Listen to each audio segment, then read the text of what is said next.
আজকে আমি ট্রাই করব ইউটিউবে দেখা দম চা। তো একটি পাতিলে পানি দিয়ে একটা বাটিতে একটা কাপড় নিয়ে সেখানে চা পাতি, চিনি, আদা, দারচিনি দিয়ে কাপড়টাকে বেঁধে এভাবে ঢেকে দিলাম দমে দেওয়ার জন্য। আধা ঘন্টা পর বের করার পর এই অবস্থা।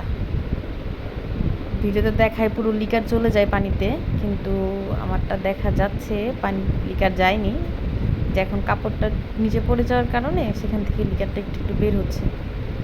তো এটা তো আর ফেলে দেওয়া যাবে না, খেতে তো হবে। তো দুধ গরম করলাম, করে লিকারটা দিয়ে দিলাম। এখানে বেশি একটা লিকার বের হয়নি, তো আমি বাকিটা পোটলার মতো করে বাকিটাও দিয়ে দিলাম দুধে।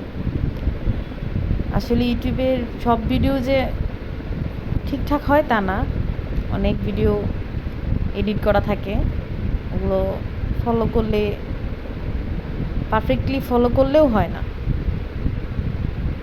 এক্সাক্ট ফলো করবেন তাও হবে না পারফেক্টভাবে। তো যেহেতু চা খেতে মন চাচ্ছে, চা তো খেতেই হবে, তো আর এতটুকু ফেলে দিব, যার কারণে এখন আমি নর্মাল ওইতে চা বানিয়ে নিচ্ছি। এখন পটলির মধ্যে করে জাল দিয়ে নিচ্ছি। এই তো বাস হয়ে গেল আমার দম চা। খেতে অ্যাজ ইউজুয়াল, আমি কোনো আলাদা টেস্ট তেমন পাইনি।